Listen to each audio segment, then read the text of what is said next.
Cable sector से belong करने वाली 5 पेनी स्टॉक को इस वीडियो में हम डिटेल में डिस्कस करेंगे। पेनी स्टॉक का आपको डेफिनेशन तो पता ही होगा कि ये बहुत ही रिस्की इन्वेस्टमेंट होता है।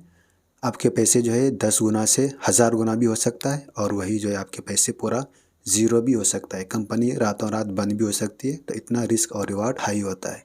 तो आपको ये सारी चीज़ें जहन में ज़रूर रखना है। तो हम आगे जो डिस्कस करेंगे शॉर्ट फंडामेंटल एनालिसिस के साथ टेक्निकल एनालिसिस के थ्रू भी देखेंगे और शरिया कंप्लाइंट भी चेक करेंगे। साथ में डिस्क्लेमर भी याद रखना है कि सिर्फ एजुकेशनल पर्पज़ के लिए ये वीडियो होने वाला है। मेरी तरफ से कोई भी रिकमेंडेशन हरगिज़ नहीं है और मैं कोई सेबी रजिस्टर्ड इन्वेस्टमेंट एडवाइज़र या रिसर्च एनालिस्ट नहीं हूँ। इसलिए आप इन्वेस्टमेंट का जो भी डिसीजन लें अपनी रिसर्च या अपने सेबी रजिस्टर्ड एडवाइज़र के इन्वेस्टमेंट एडवाइज़र के एडवाइस के बाद ही लें। फर्स्ट कंपनी है dynamic cables limited. Current share price 433 rupees के आसपास ट्रेड कर रही है।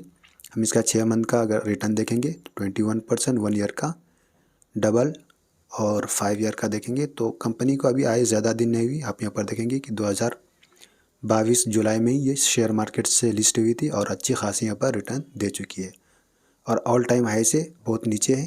तो हम इसका थोड़ा फंडामेंटल देख लेते हैं। मार्केट कैप 1000 करोड़ से भी कम का है। इंडस्ट्री की पी रेशियो से अगर कंपेयर करेंगे तो अभी भी सस्ते में यहाँ पर देखने को मिल रहे हैं। आरओसी और आरओई भी बेहतर है।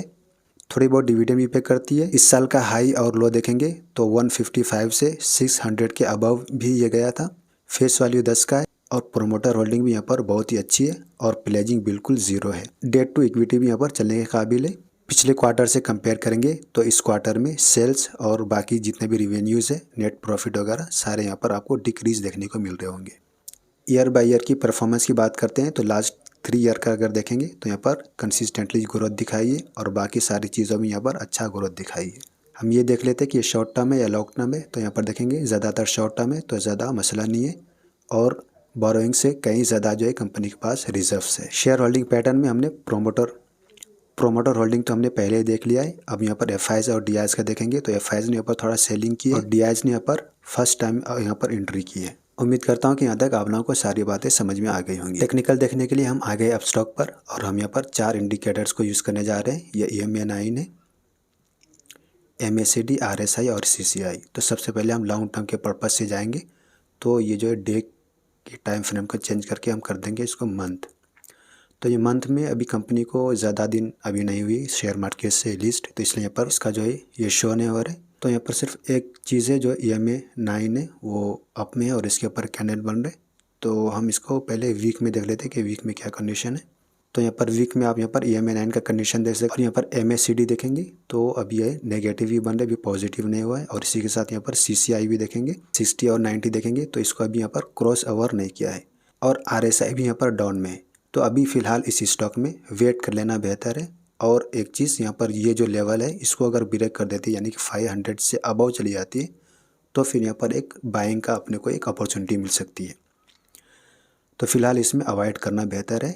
इसको वॉच लिस्ट में रख के इसका वेट कर ले कि 500 को अगर क्रॉस कर देती है तो फिर ये जो है अपने लिए एक अपॉर्चुनिटी हो सकती है। या फिर यहाँ पर सेकेंड बार अगर क्रिएट हो जाता है यहाँ पे पॉजिटिव में तो अभी अपने लिए एक अच्छा अपॉर्चुनिटी बन सकती है। अगर हम रिस्क को थोड़ा लेकर चलें तो इसका भी क्रॉस ओवर काफ़ी है। साथ में आप वीडियो को लाइक भी करते चलें और चैनल पर पहली बार आए तो चैनल को सब्सक्राइब भी ज़रूर कर लें। नेक्स्ट है कॉर्ड्स केबल इंडस्ट्रीज़ लिमिटेड। ये इसका करेंट शेयर प्राइस देखेंगे तो 113 रुपीज़ के आसपास ये ट्रेड कर रही है और ये बहुत ही छोटी कंपनी है। हम आगे भी देखेंगे। 6 मंथ का अगर रिटर्न देखेंगे तो 26%, 1 ईयर का 48, 5 ईयर का 78 और मैक्सिमम देखेंगे तो इतना आपको इस तरह से इसका परफॉर्मेंस यहाँ पर शो हो रहे होंगे। अब हम इसका फंडामेंटल पे नज़र डालते हैं। मार्केट कैप सिर्फ 146 करोड़ की है, मतलब बहुत ही ज़्यादा रिस्क है इसमें। और इंडस्ट्री की पी रेशियो से अगर कंपेयर करेंगे तो इस हिसाब से सस्ते में मिल रही है, लेकिन ROC और ROE तो ये साल इसका उतना खास गया नहीं है। हाई और लो की बात करते हैं तो 60 से 126 तक भी गया था ये और फेस वैल्यू 10 का है। प्रोमोटर होल्डिंग भी एक अच्छा है, चलने के काबिल है। प्लेजिंग बिल्कुल ज़ीरो है और डेट टू इक्विटी भी चलने के काबिल है। पिछले क्वार्टर से कंपेयर कर लेते हैं तो सेल्स में यहाँ पर इंक्रीज़ हुआ है और साथ में देखेंगे तो नेट प्रॉफिट में भी यहाँ पर इंक्रीज़ हुआ है। 3 साल से अगर कंपेयर करेंगे तो यहाँ पर कंसिस्टेंटली यहाँ पर सेल्स में ग्रोथ दिखाई और इसी के साथ देखेंगे तो ऑपरेटिंग प्रॉफिट में भी और साथ में नेट प्रॉफिट में भी तो यहाँ पर भी पॉजिटिव साइन है। कंपनी के ऊपर कर्ज 76 करोड़ का है, लेकिन उससे कहीं ज़्यादा कंपनी के पास रिजर्व्स है। यहाँ पर एफआईज डीआईएस का देखेंगे तो एफआईज ने यहाँ पर थोड़ा इंक्रीज़ किया है और डीआईएस ने अभी यहाँ पर एंट्री नहीं मारी है। टेक्निकल हम यहाँ पर देख रहे हैं तो यहाँ पर सबसे पहले टाइम फ्रेम चेंज करके इसका मंथ का देखेंगे क्या कंडीशन है। तो यहाँ पर देखें कि बहुत ही पहले ही क्रॉस ओवर हुआ था। अगर यहाँ पर देखेंगे तो यहाँ पर ही क्रॉस ओवर हुआ था और उसके बाद जब से अब ट्रेंड में जा रही है। तो अगर लॉन्ग टर्म के पर्पज़ से अगर इसमें सोच रहे हैं तो एक महंगा बोल सकते। तो अगर हम यहाँ पर शॉर्ट टर्म में देखेंगे, एक सेकंड, वीक के पर्पज़ से, तो वीक में अभी एंट्री यहाँ पर बनती नहीं है। अभी यहाँ पर नेगेटिव हिस्टोग्राम बन रहे। अगर यहाँ पर पॉजिटिव हिस्टोग्राम बनते हैं और इस लेवल को ब्रेक कर देते हैं तो फिर यहाँ पर अपने लिए अपॉर्चुनिटी बन सकती है। ठीक है, प्लान की भी बात कर लेते हैं तो यहाँ पर देखेंगे सारी चीज़ें हमारे पास है और इसमें से इम्परमिसेबल इनकम बहुत कम रिमूव करने होंगे और इंटरेस्ट बियरिंग डेट भी यहाँ पर आप दे सकते हैं, इतना है। नेक्स्ट कंपनी है, कंपनी का नेम है V Mark India limited.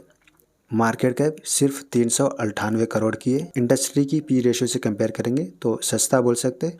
ROC जो है एक हिसाब से बोल सकते कि हेल्दी है, लेकिन यहाँ पर आरओई यहाँ पर ख़राब है। इस साल का हाई लो देखेंगे तो 36 रुपीज़ इसका सबसे लो था और 220 रुपीज़ तक ये गया था। प्रोमोटर होल्डिंग आपको यहाँ पर अच्छा नज़र आ रहे होंगे, लेकिन यहाँ पे देखें कि 42% जो है यहाँ पर प्लेजिंग है, मतलब रिस्क बहुत ज़्यादा और डेट टू इक्विटी भी यहाँ पर बहुत ज़्यादा है। यहाँ पर हाफ ईयरली का यहाँ पर रिकॉर्ड है तो हम यहाँ पर 2022 से देखेंगे तो सेल्स में यहाँ पर ग्रोथ दिखाई है और बाकी सारी चीज़ों में ग्रोथ हुआ है। प्रॉफिट और लॉस में अगर 2014 से रिकॉर्ड देखेंगे तो कंसिस्टेंटली जो है कंपनी ग्रोथ दिखाई है। आप यहाँ पर देखें लेफ्ट और राइट जो है अच्छा ग्रोथ दिखाई है, पॉजिटिव साइन है। और अगर रिजर्व्स देखेंगे तो कर्ज से बहुत ही कम रिजर्व्स है, तो ये एक नेगेटिव साइन है। होल्डिंग पैटर्न में यहाँ पर आपको सिर्फ प्रोमोटर्स और पब्लिक नज़र आएंगे। यहाँ पर जो इंस्टीट्यूशनल इन्वेस्टर है वो यहाँ पर आपको नहीं देखने को मिल रहे होंगे। शरिया कंप्लाइन की बात करते हैं तो सारी चीज़ों में पास है और यहाँ पर इसको ध्यान में रखना है कि ये 33% को अगर क्रॉस करती है तो ये नॉन शरिया कंप्लाइंट हो जाएगी। टेक्निकल हम फिर से यहाँ पर देखने आ गए तो हम यहाँ पर इसका सबसे पहले टाइम फ्रेम चेंज करके मंथ का देखते हैं। तो यहाँ पर देखें कि जब से लिस्ट हुई थी थोड़ा डाउन जाने के बाद फिर अच्छा यहाँ पर क्या होता है रिटर्न्स दिए। EMA 9 के हिसाब से देखेंगे तो अभी भी जो है इसके अप में ही है, लेकिन ये महीना जो है ये इसका अच्छा नहीं गया था, नेगेटिव गया था। हम यहाँ पर वीक में अगर देखेंगे तो वीक में आप यहाँ पर देखें कि डाउन में जा रही है। एक शॉर्ट टर्म के पर्पज़ से इसमें जो महंगा हो चुका है। इसको अगर लॉन्ग टर्म के पर्पज़ से सोच रहे तो थोड़ा वेट कर ले, हो सकता है कि अभी यहाँ पर और भी नीचे डाउन में आए ये लेवल पे, ये भी हो सकता है। या फिर अगर इसको ब्रेक कर देती है ऐसा ऊपर तो फिर यहाँ से जो एक अपॉर्चुनिटी मिल सकती है लॉन्ग टर्म के पर्पज़ से। अदरवाइज शॉर्ट टर्म के पर्पज़ से इसमें बहुत महंगा हो चुका है। नेक्स्ट कंपनी है बिरला केबल्स लिमिटेड। 285 रुपीज़ के आसपास ये ट्रेड कर रही है। एक महीने का रिटर्न 8%, 6 मंथ का 68%, अच्छा रिटर्न दिया है। 1 मंथ का, 1 ईयर का यहाँ पे 75 ईयर का इस तरह है। और मैक्सिमम देखेंगे तो कंपनी बहुत पुरानी है तो आप यहाँ पर इसका रिटर्न दे सकते हैं। मार्केट कैप 857 करोड़ की है। इंडस्ट्री की पी रेशियो से कंपेयर करेंगे तो आसपास है। आरओसी और आरओआई भी चलने के काबिल है। फेस वैल्यू 10 का, थोड़ी बहुत डिविडेंड भी पे करती है। हाई लो अगर देखेंगे तो 119 इसका सबसे लो था और 433 तक ये गया था। प्रोमोटर होल्डिंग 66% है, अच्छी बात है, लेकिन थोड़ी बहुत यहाँ पर प्लेजिंग भी है, ज़्यादा नहीं है, घबराने की बात नहीं है। डेट टू इक्विटी भी एक चलने के काबिल है। क्वार्टरली रिजल्ट्स में पिछले क्वार्टर से कंपेयर करेंगे पर सेल्स में ज़्यादा फर्क नहीं है, लेकिन इसमें देखेंगे ऑपरेटिंग प्रॉफिट और प्रॉफिट आफ्टर टैक्स और नेट प्रॉफिट में तो यहाँ पर क्या बोलते हैं बहुत ही डिक्रीज हुआ है, नेगेटिव साइन है। ईयर बाय ईयर अगर हम 2021 से कंपेयर करेंगे तो सेल्स में तो कंसिस्टेंटली ग्रोथ दिखाई है। अब हम यहाँ पर देख लेते हैं ऑपरेटिंग प्रॉफिट, तो ये TTM में थोड़ा डिक्रीज हुआ है, लेकिन नेट प्रॉफिट में यहाँ पर कंसिस्टेंटली ग्रोथ दिखाई है, एक पॉजिटिव साइन है। कंपनी के ऊपर कर्जा भी है और ये जो है इंक्रीज किया है, नेगेटिव साइन है, लेकिन उससे ज़्यादा रिजर्व्स है। प्रोमोटर होल्डिंग हमने देख लिया है। एफआईज डीआईएस अगर हम यहाँ पर देखेंगे तो एफआईज ने यहाँ पर प्रॉफिट बुकिंग की है और डीआईएस ने भी प्रॉफिट बुकिंग की है। तो अपनी स्ट्रैटेजी के अकॉर्डिंग देखेंगे तो एक नेगेटिव साइन है। अगर इंक्रीज कर रहे होते तो एक अच्छी बात होती। लॉन्ग टर्म के पर्पज से देखेंगे तो यहाँ पर बहुत पहले ही क्या बोलते क्रॉस ओवर दिया था और अच्छा रिटर्न देने के बाद अब यहाँ पर प्रॉफिट बुकिंग चल रही है। तो लॉन्ग टर्म के पर्पज से भी थोड़ा वेट कर लिए, हो सकता है ये और भी डाउन में आए। इसको अगर ब्रेक करती है तो फिर इसको सोच सकते हैं हम। इसका शॉर्ट टर्म में देखते हैं तो यहाँ पर देखें कि तो यहाँ पर ये जो नेगेटिव हिस्टोग्राम है ना, इसको पॉजिटिव फर्स्ट बार भी क्रिएट होने का वेट कर लेंगे तो बेहतर है।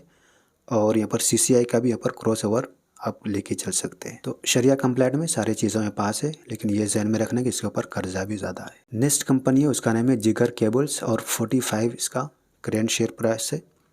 तो यहाँ पर आप देखेंगे कोई भी यहाँ पर रिकॉर्ड शो नहीं हो, इसलिए कि कंपनी बहुत ही छोटी। 1 महीने का देखेंगे तो इस तरह से रिटर्न है, 6 मंथ का 18%, 1 ईयर का अच्छा रिटर्न है, 1 ईयर में, 5 ईयर में 7, मैक्सिमम करेंगे तो जब से कंपनी लिस्ट हुई है 2017 से, तो एक साइड वेज की जैसा ही चल रही है। तो इसका इस तरह से परफॉर्मेंस है। तो यहाँ पर देखेंगे सिर्फ 31 करोड़ का इसका मार्केट कैप है। इंडस्ट्री की पी रेशियो से कंपेयर करेंगे तो अभी सस्ता है।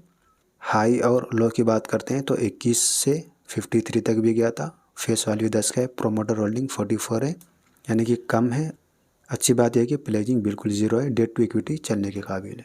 पिछले क्वार्टर से कंपेयर करेंगे तो ये क्वार्टर में सेल्स इंक्रीज़ हुआ था, लेकिन यहाँ पर प्रॉफिट्स में यहाँ पर डिक्रीज़ देखने को मिल रहा है। 2021 से कंपेयर करेंगे तो 2022 में यहाँ पर डिक्रीज़ देखने को मिला था, फिर यहाँ पर अच्छा यहाँ पर ग्रोथ दिखने और सेम बाकी प्रॉफिट्स वगैरह में भी सेम वैसा ही है। कंपनी के ऊपर कर्ज देखेंगे तो 5.5 करोड़ है। अच्छी बात है कि उससे ज़्यादा रिजर्व्स है। शेयर होल्डिंग पैटर्न में यहाँ पर सिर्फ प्रोमोटर और पब्लिक के पास है, यहाँ पर कोई इंस्टीट्यूशनल इन्वेस्टर नहीं है, तो बहुत ही ज़्यादा रिस्की है। अब हम इसका टेक्निकल देखते हैं। टेक्निकल में मैंने यहाँ पर मंथ का सिलेक्ट किया हुआ है, तो आप यहाँ पर देख सकते हैं कि अभी कंपनी को ज़्यादा दिन नहीं हुए शेयर मार्केट से लिस्ट हुए, तो इस तरह से इसका कोई भी रिकॉर्ड नहीं है। लेकिन एक चीज़ यहाँ पर ध्यान में रखना है, ये लेवल को जो ये ब्रेक नहीं कर पा रही, इसको अगर ब्रेक करती है तो ये क्या बोलते हैं लॉन्ग टर्म के पर्पज से इसमें एंट्री बन सकती है, तो वेट कर लेना बेहतर है। बाकी अगर हम वीक का देखेंगे तो वीक में भी सेम वही कंडीशन है, तो ये लेवल को ब्रेक करना ज़रूरी है। ठीक है, उम्मीद करता हूँ कि आप लोगों को सारी बातें समझ में आ गई होंगी और आप खुद से डिसीजन ले पा रहे होंगे। आपने अपना डीमैट अकाउंट ओपन नहीं किया है तो आप इसमें से किसी में भी कर सकते हैं, लिंक आपको नीचे डिस्क्रिप्शन में मिल जाएगा।